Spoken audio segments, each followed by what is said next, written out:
compareça em mais uma noite de trabalho. Hoje nos deram uma incumbência muito feliz.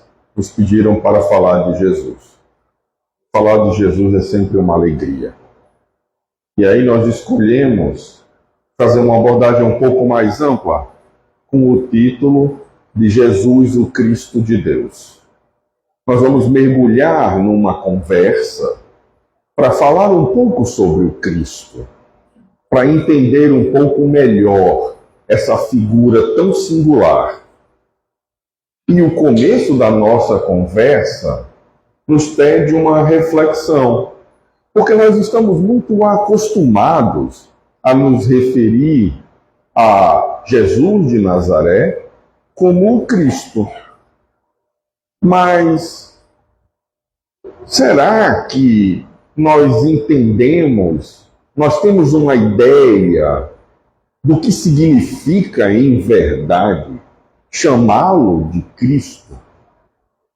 Por que nós utilizamos essa terminologia para com ele?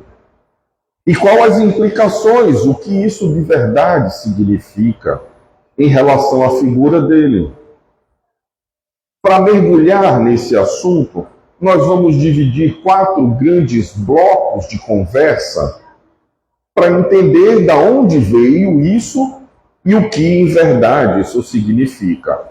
O primeiro bloco fala da origem da palavra. E aí eu queria trazer para vocês aqui que essa expressão, ela surge lá em hebraico do termo Mashiach, que a gente poderia traduzir como Messias. E que depois, quando foi traduzido para grego, recebeu o nome de Christos.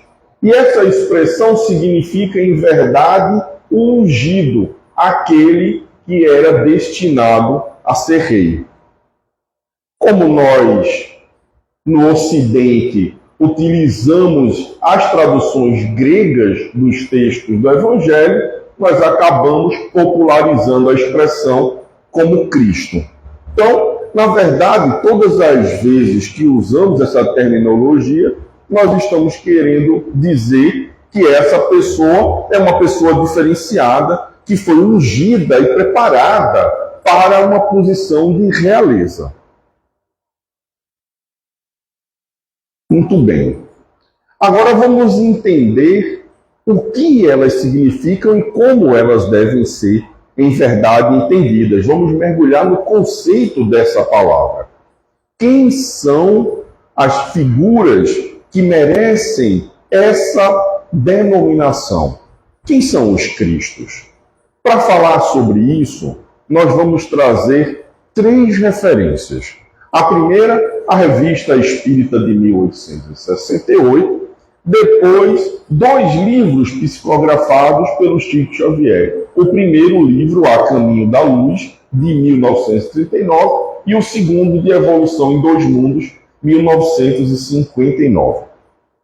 Vamos juntar conceitos que estão explícitos nessas obras para entender um pouco o que é que essa denominação significa.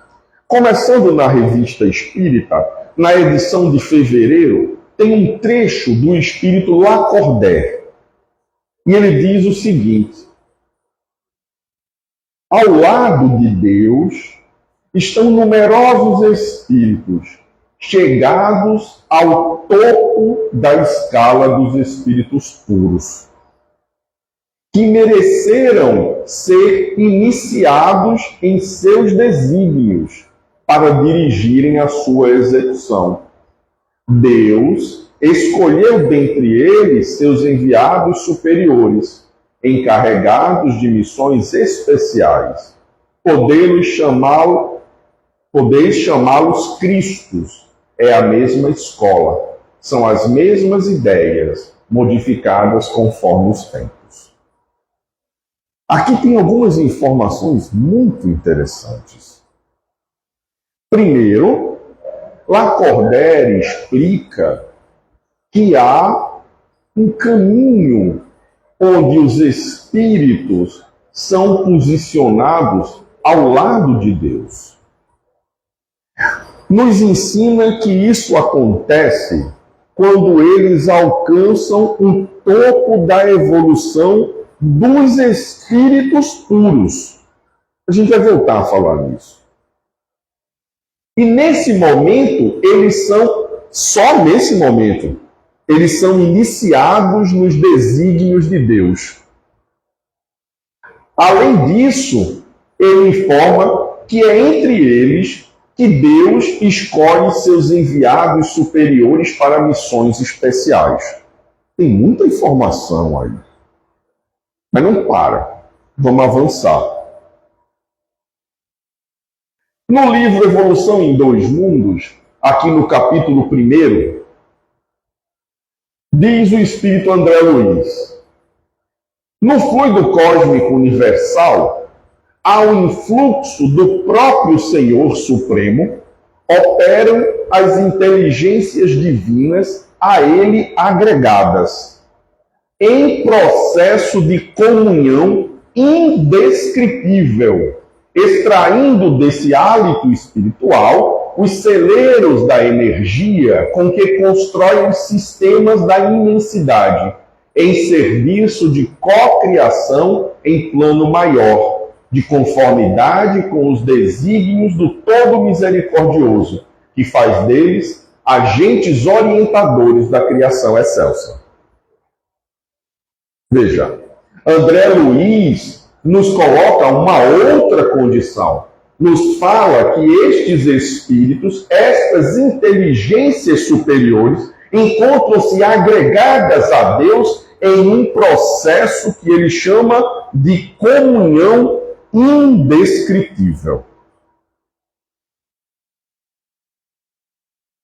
Realizando trabalhos, serviços de cocriação em plano maior, porque os serviços de cocriação em plano menor são aqueles que nós ajudamos a realizar. Aqui nós estamos falando da estruturação de grandes obras na criação. Vamos voltar lá na Revista Espírita. O Espírito São Luís diz o seguinte: os Messias, seres superiores, chegados ao mais alto grau da hierarquia celeste, depois de terem atingido uma perfeição que os torna infalíveis daí por diante e acima das fraquezas humanas, mesmo na encarnação. Mais uma vez, uma quantidade muito grande de informação. São Luís vai colocar que os Messias chegaram no topo da hierarquia. E nesta condição, eles atingem uma perfeição que faz com que se tornem infalíveis, inclusive durante os processos encarnatórios que sejam necessários. Mas isso nos leva a uma outra informação. Se só então eles se tornam infalíveis, significa que antes desse momento, o espírito pode precisar encarnar e ainda falhar nas suas missões. A garantia de não falhar só quando eles atingem este grau evolutivo. Deu para entender? Todo mundo bem? Então vamos refletir mais. O que eles estão querendo dizer com isso? O que significa alcançar este patamar evolutivo? Você lembra da escala de evolução dos espíritos? Lembra? Está lá no Livro dos Espíritos. Vamos buscar? Perguntas 101 a 113. Começa com os espíritos próximos de nós, os espíritos imperfeitos, e aí você tem espíritos impuros, levianos, pseudo-sábios e neutros. E a gente rezando para ver se chega nesse último lá. Esse lá é o que assim, ó, No geral, eu não fiz muito bem, mas também não fiz mal. Estou começando, estou ficando crescidinho. Porque até aqui o egoísmo e o orgulho nos dominam tanto que na soma eu acabo ainda criando mais ações contrárias às leis divinas do que ações em prol da lei divina. A sorte é que a matemática de Deus não é absolutamente linear. Então eu não preciso de uma ação para anular uma ação. A ação que faz no bem, ela pesa muito mais do que a ação que a gente faz contra as leis de Deus. É a nossa sorte o processo. Porque nós ainda temos muito mais manifestações egoístas e manifestações que refletem nosso orgulho. Então, nós ainda estamos andando por aqui. Depois dos espíritos imperfeitos, nós vamos para os bons espíritos. Espíritos comprometidos com a prática do bem. Espíritos benévolos, sábios, espíritos de sabedoria e espíritos superiores. E depois deles, nós entramos nos espíritos puros. Kardec nos apresenta essa versão porque, me digam uma coisa, me falem com honestidade, da nossa compreensão, do nosso ponto de vista, você consegue perceber qual é a diferença desses espíritos aqui? Você conseguiria me dar um exemplo que diferenciasse os espíritos benévolos dos sábios, dos espíritos de sabedoria e dos espíritos superiores? Então, como é que você conseguiria perceber as nuances de variação nas escalas dos espíritos puros? Se você não consegue nem perceber dos bons espíritos. Nós estamos tão afastados da condição da vivência no bem que isso tudo nos parece uma coisa só. Eles são muito parecidos, mas são escalas diferentes. E o que os espíritos estão trazendo nas primeiras mensagens é nos dizendo que, bom, o que você podia entender foi isso que eu simplifiquei. Agora, quando se tornarem espíritos puros, vai se abrir uma nova escala evolutiva. E para que você atinja a condição destes espíritos, que você se acostumou a chamar de Cristos, você precisa chegar no último degrau evolutivo dessa nova escala, que só vai se abrir quando você se tornar um espírito puro. Deu para entender? Então, o ponto de partida é entender que nós temos alguma dificuldade naquela compreensão, mas os textos mostram que quando nós chegarmos na condição de espírito puro, abre-se uma nova escala. Abre-se um novo caminho de evolução. Essa é uma condição factível ao espírito em qualquer ponto da criação divina. Não é uma condição do espírito na Terra. Em qualquer lugar do universo, o processo evolutivo se mantém exatamente igual. Porque é uma manifestação das leis de Deus. Então os espíritos avançam até que possam se tornar Cristos.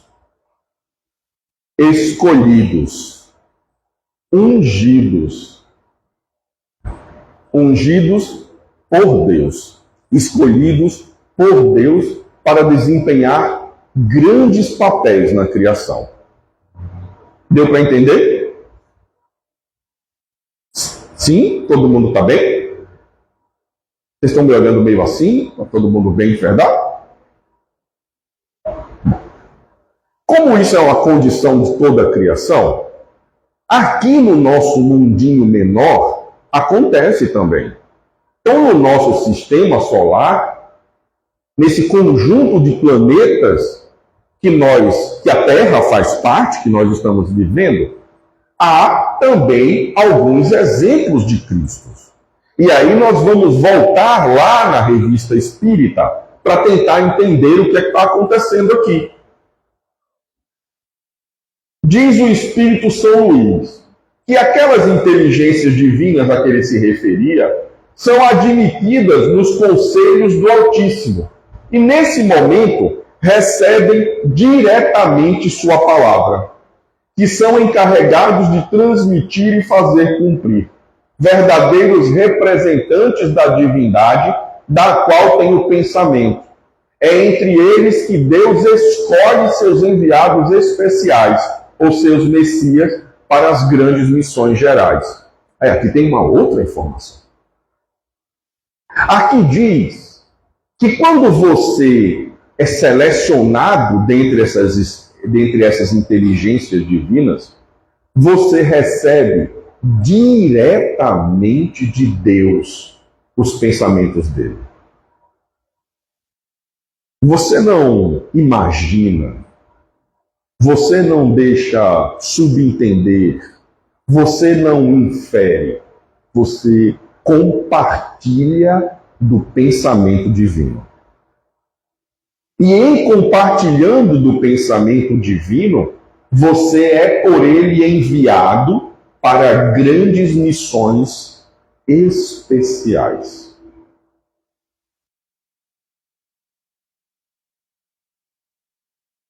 E agora, nós vamos tentar enquadrar um pouco mais o que seria isso numa situação concreta, procurando o livro A Caminho da Luz. No livro A Caminho da Luz, o Espírito Emmanuel nos diz o seguinte: rezam as tradições do mundo espiritual que, na direção de todos os fenômenos do nosso sistema, existe uma comunidade de espíritos puros e eleitos pelo Senhor Supremo do Universo, em cujas mãos se conservam as rédeas diretoras da vida de todas as comunidades planetárias. Há um conjunto desses espíritos eleitos que coordena todas as atividades dessa comunidade planetária, que estabelece as diretrizes de desenvolvimento dessa coletividade e representam o pensamento do Criador para o nosso desenvolvimento e para nos conduzir em direção à felicidade.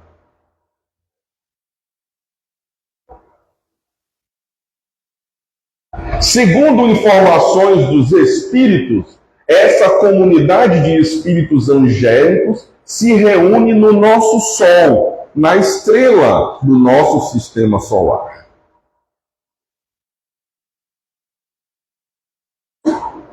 E aí nós continuamos no livro A Caminho da Luz, onde o Espírito Emmanuel continua.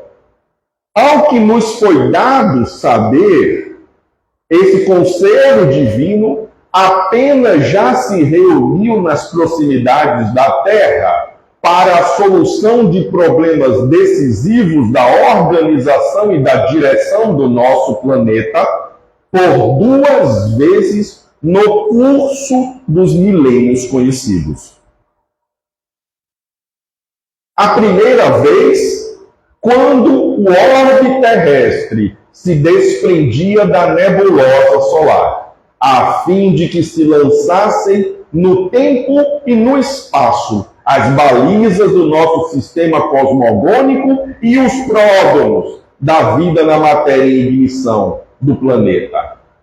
E a segunda, quando se decidia a vinda do Senhor à face da Terra, trazendo à família humana a lição imortal do seu evangelho de amor e de redenção. Então, Emmanuel nos conta que essa comunidade de espíritos angélicos se reuniu para tratar do destino da Terra 2 vezes no curso dos milênios. A primeira, para estabelecer as diretrizes de como deveria ser formado o nosso planeta. E a segunda, para escolher, dentre a coletividade de espíritos crísticos, quem é que deveria encarnar na Terra para trazer a mensagem do Evangelho de Deus.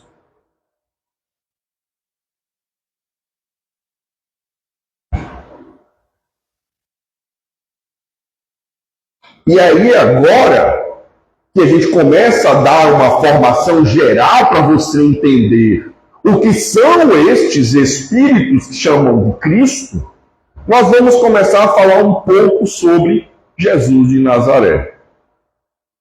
Porque a pergunta, em princípio, para lhe ajudar na redundância, é: será que você conhece algum desses espíritos?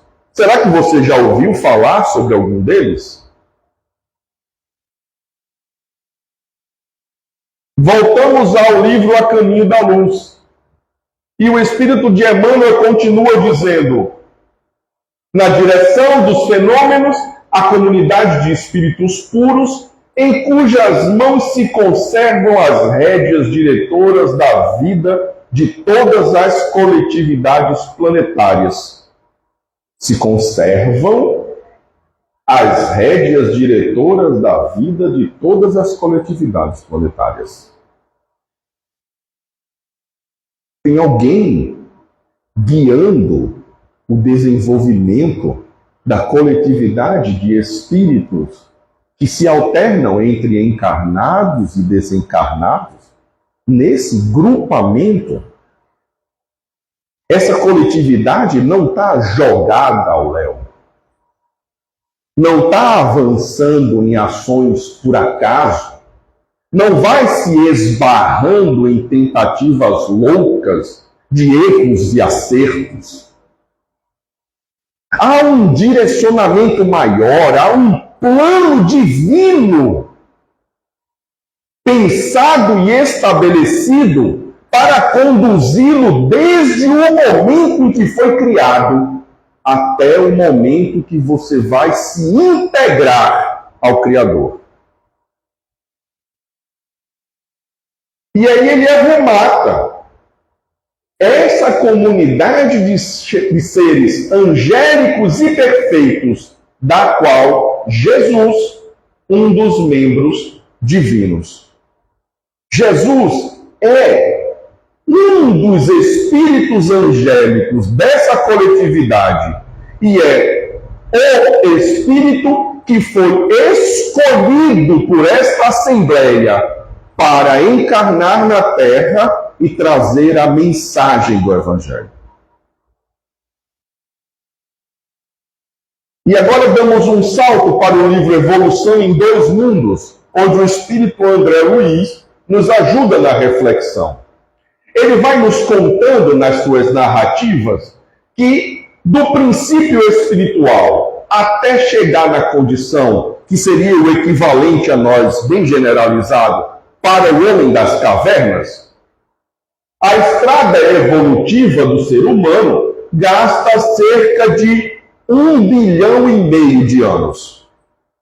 E daquele momento, do início das primeiras encarnações como um homem das cavernas, até os dias atuais, até a média do nosso desenvolvimento social, nós temos aí aproximadamente 250 mil anos de caminhada evolutiva. Ok? Bom, o planeta tem aproximadamente 4,5 bilhões de anos de idade, desde o momento em que o Cristo separou o material do Sol para ajudar a criar, a formar as massas e a estrutura do nosso planeta. O começo dessa formação. O Cristo foi o responsável por coletar a nebulosa destacada do núcleo central do sistema e posicionar estrategicamente no espaço. Ele também é o responsável pela formação do satélite que vai polarizar a luz e vai nos ancorar no movimento de translação,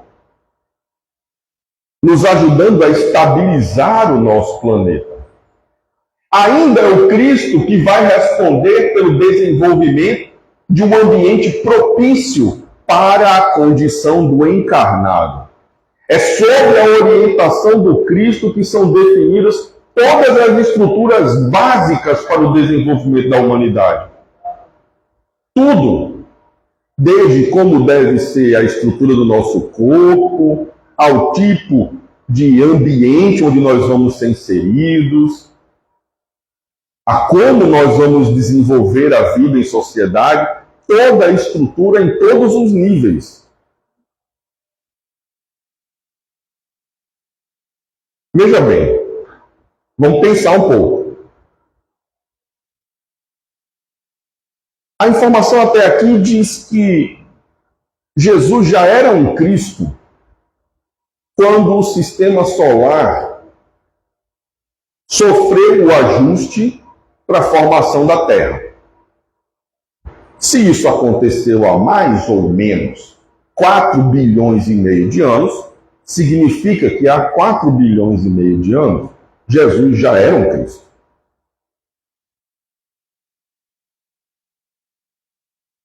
Estima-se que os sistemas solares, onde ele se desenvolveu, não existem mais. E que um sistema tem uma sobrevida de aproximadamente 15 bilhões de anos. Então, numa conta básica, ele deve ter aí alguma coisa próxima de 40 bilhões de anos de idade. Você lembra que eu disse assim, para a gente chegar na condição de homem das cavernas, aí dava mais ou menos 1,5. Para a gente chegar na média do desenvolvimento nosso, da nossa maturidade social, 200, vou lhe ajudar, tá aqui, Natal, vou botar os 250 mil para você. Aí você gastou aí mais 250 mil, com 1,5 bilhão, deu 1,700, vou arredondar para 2. O Cristo tem mais ou menos 40.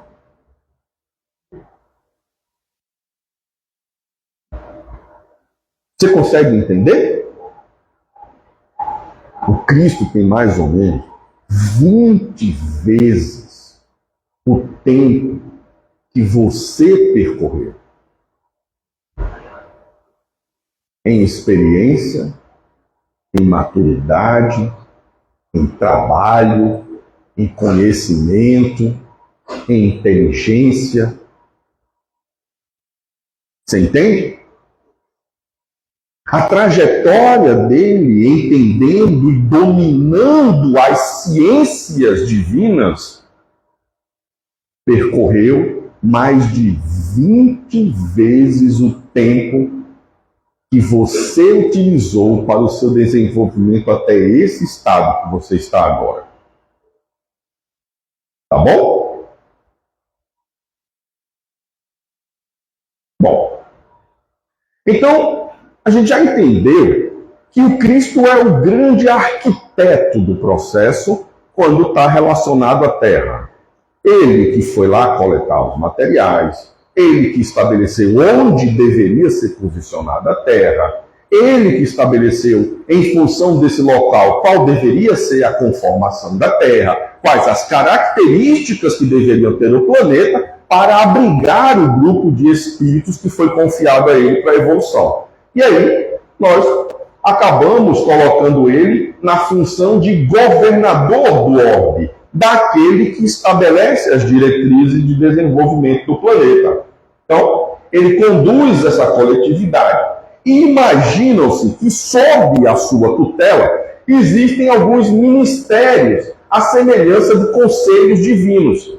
E esses ministérios, não dá para a gente ter certeza, obviamente, mas em algumas obras espíritas, eles guardam alguma semelhança em relação à estrutura. E aí eu trago aqui a estrutura que foi concebida e apresentada lá no nosso lar. E você vê que existem 6 ministérios principais, com 12 ministros em cada um e 72 ministros no total. Então, o que você imagina é que, de uma maneira como isso se repete em algumas condições, é bem provável que isso espelhe a forma de administração planetária.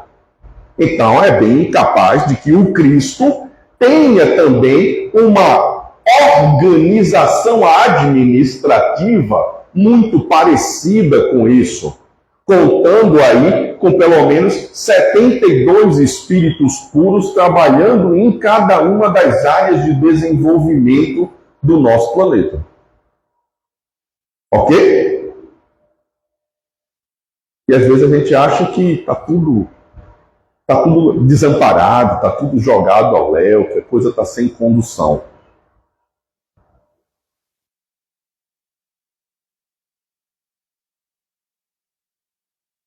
No papel de Cristo, ao Conselho Divino, os membros do nosso sistema solar estabelecem a necessidade da encarnação de um representante.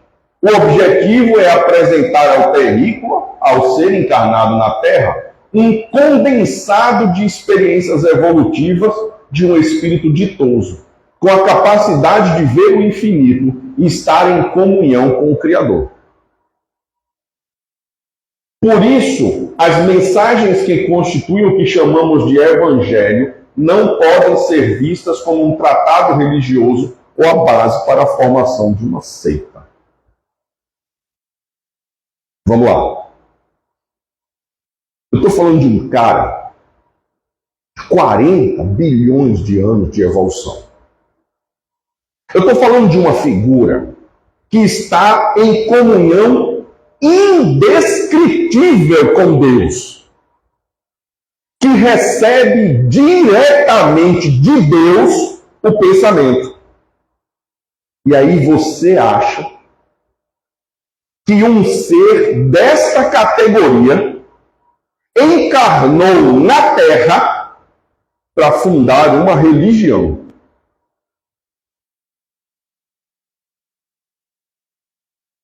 É sério?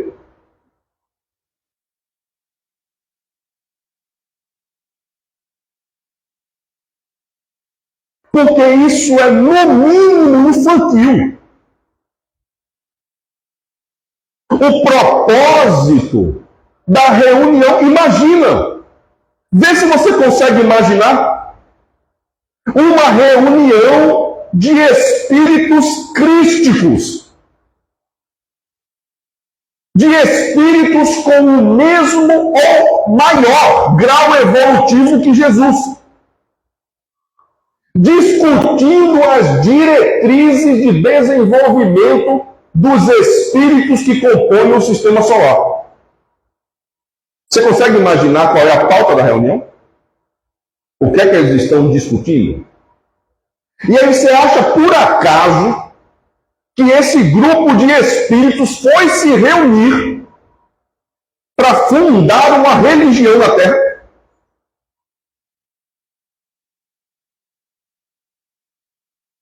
Não tem o menor sentido. Isso não tem o menor sentido. O objetivo da presença do Cristo foi apresentar para os terrícolas, para os espíritos conectados com o planeta Terra, quais são as leis divinas e como as leis divinas interferem no nosso desenvolvimento.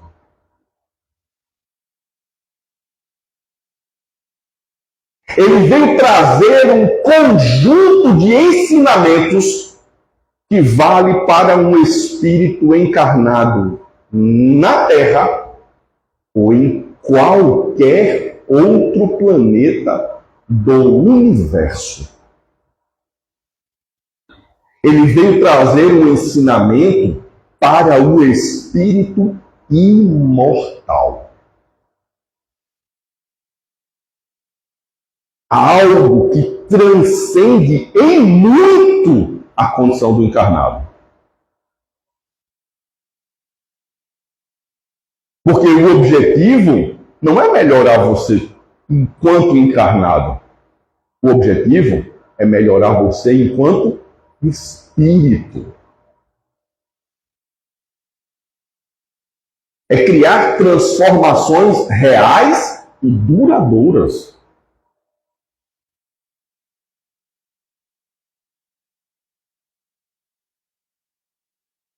A encarnação de um ser tão diferente não pode ser igual à nossa. Você imagina? Estima-se que o processo de preparação para o encarne durou mais de 1000 anos, porque há registros de espíritos de menor envergadura que precisaram de 1000 anos de preparação. Porque à medida que o espírito avança, ele vai se colocando numa condição, vai perdendo partes do corpo perispiritual. Ele vai sublimando o perispírito até um ponto que ele não tem mais uma série de elementos que são comuns para nós. Então você imagina como é que faz para um espírito se comunicar? Se faz dezenas, centenas de milhões ou bilhões de anos que ele não usa a boca para falar.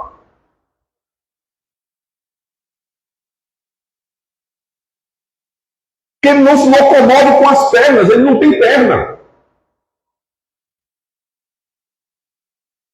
Você já imaginou? E ele vai precisar encarnar. Vai ter necessidades fisiológicas. Vai precisar comer. Vai ter que dormir. Ele não dorme há quantos bilhões de anos?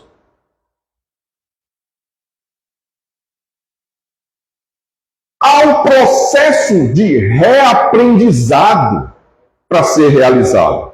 E ele não pode ser de uma hora para outra. Ele vem descendo camada a camada, interagindo e trabalhando ativamente em cada lugar por onde ele passa, até chegar próximo da crosta terrestre.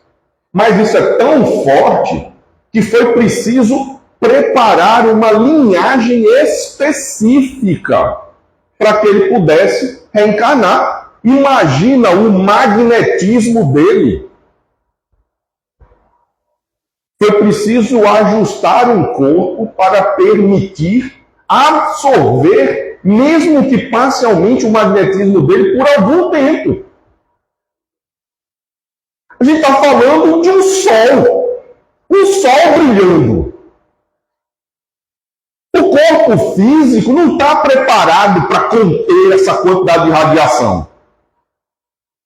Então, foi preciso preparar. Além disso, foi preciso ajustar a psicosfera do planeta. Teve que fazer uma certa limpeza na psicosfera do planeta para permitir que ele tivesse condições de ir selecionando fluidos mais grosseiros próximo da crosta.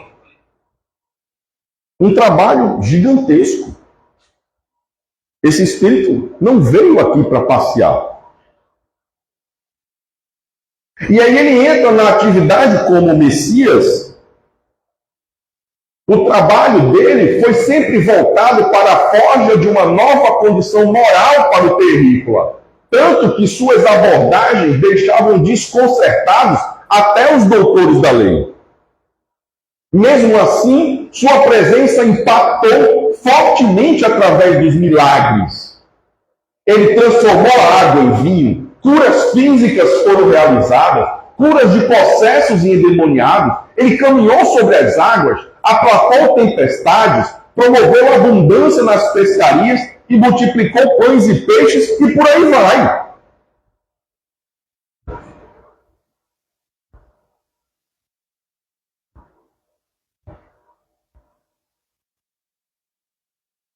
Para esse trabalho, ele selecionou discípulos que pudessem aprender com ele e transmitir seus ensinamentos.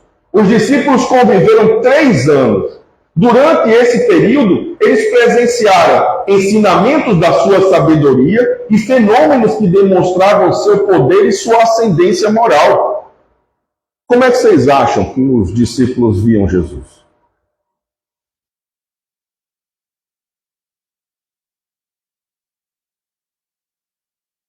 Não tem nenhum filme da Marvel que chegue perto da forma como os discípulos olhavam para Jesus. Não tem. Era muito mais que um super-homem. Muito mais. Era uma figura completamente ímpar. Eles não conseguiam. Todos os que chegavam, perceba, todos os relatos do Evangelho apontam que as pessoas ficavam desconcertadas na presença dele. O olhar dele paralisava as pessoas. A força e a vitalidade que ele tinha transformava. Você já tentou se libertar de um vício? Não responda para mim, não. Responda dentro da sua cabeça. Quantas pessoas mudaram radicalmente as suas vidas perto dele?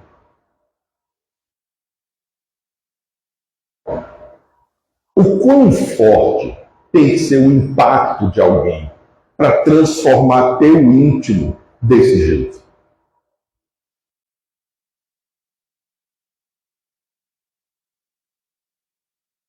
Ele era muito diferente.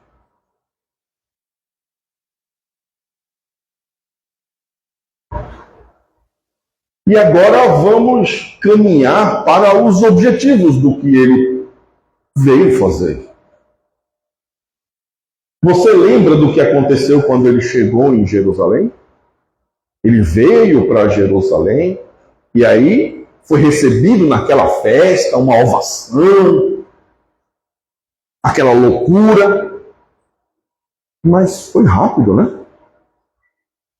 Porque aí rapidamente outros fenômenos começaram a acontecer, a se desenrolar. Aí veio a traição por Judas Iscariotes, o momento do julgamento no Sinédrio, onde ele é colocado diante daqueles que tentavam subjugá-lo, porque como ele poderia pregar uma doutrina de igualdade, de amorosidade, de desenvolvimento para todos? Todos?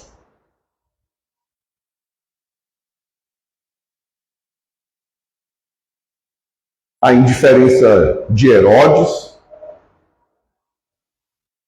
que o via como uma figura engraçada, interessante, exótica.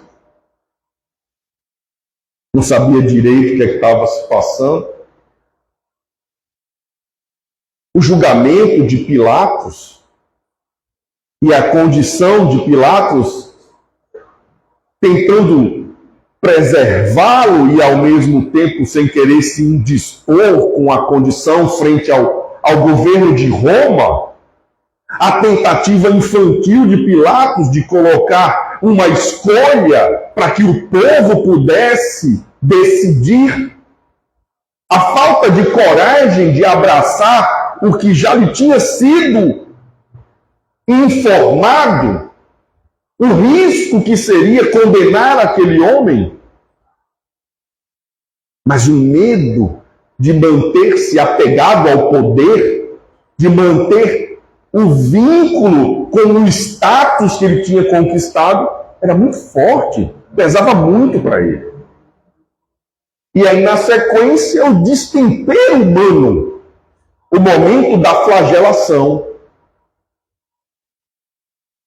o momento de registrar formalmente o abandono e o encaminhamento para o ápice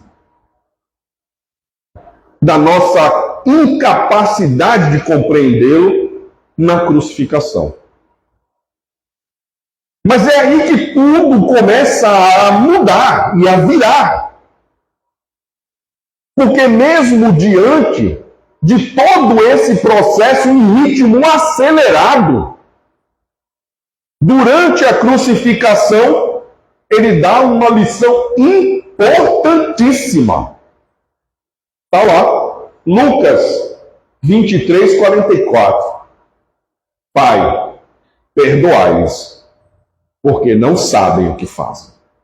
No meio daquela dor, ele traz para nós um exemplo incontestável de tudo o que ele havia ensinado. De tudo o que foi trazido durante 3 anos intensivos de pregação. A necessidade de compreender a dificuldade do outro e perdoar a condição infantil dos outros espíritos. Porque o crescimento chega para todos. Naquele instante, mesmo submetido a tamanha dor física, ele compreende que falta esclarecimento a eles, que eles não entendem em verdade o que eles estão fazendo. E aí vem a marca do Cristo. Porque para fechar com chave de ouro as lições, ele deixou uma última para o final. Ele deixa a marca do seu ensinamento, quando no domingo após a crucificação, ele ressurge dos mortos e apresenta de forma definitiva que a vida continua. Com esse advento, ele mata a morte. Ele apresenta aos discípulos a imortalidade da alma e fixa definitivamente a importância do perdão. Consolida sua mensagem de transformação moral para o ser humano na Terra.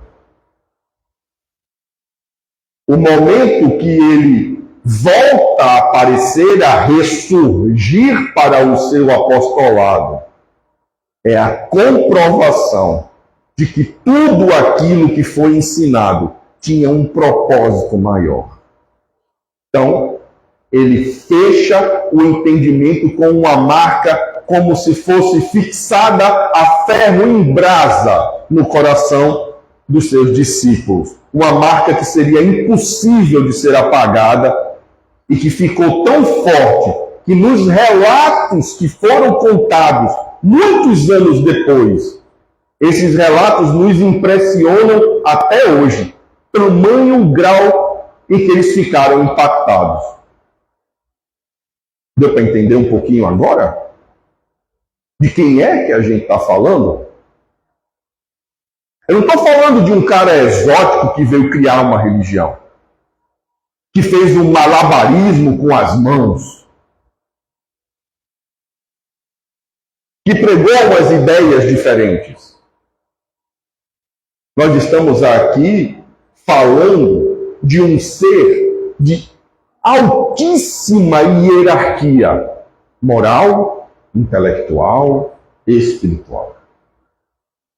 Nós estamos falando aqui de um verdadeiro e digno representante de Deus, que esteve em comunhão constante, permanente com Deus. Alguém que abdicou das benesses de viver no ambiente em que ele naturalmente se encontra, para mergulhar na carne e trazer um ensinamento que poderia revolucionar as nossas vidas e orientar o nosso desenvolvimento. É por isso, meus amigos, que quando nós dizemos que há um ser guiando com zelo os nossos caminhos, que há alguém no leme do barco, nos referimos a um verdadeiro representante do amor incondicional de Deus. Não é uma metáfora. Não é uma forma de falar. É exatamente do que se trata. Por isso, o nosso recado final para nos lembrar dessa figura excelsa é confia. Porque aquele que nos dirige conhece muito bem cada desafio, cada dificuldade, cada particularidade, porque cada um de nós está passando. Sabe com muito detalhe como nós precisamos nos comportar para atravessar as dificuldades que nos conduzirão ao estado de bem-aventurança. O que nós precisamos é reduzir a rebeldia em nossos corações e nos entregar em espírito e verdade nas mãos daquele que é capaz de nos transformar em espíritos puros. Desejo um excelente Natal. Desejo um momento de profunda comunhão e muita paz no coração de vocês. Que Deus nos abençoe.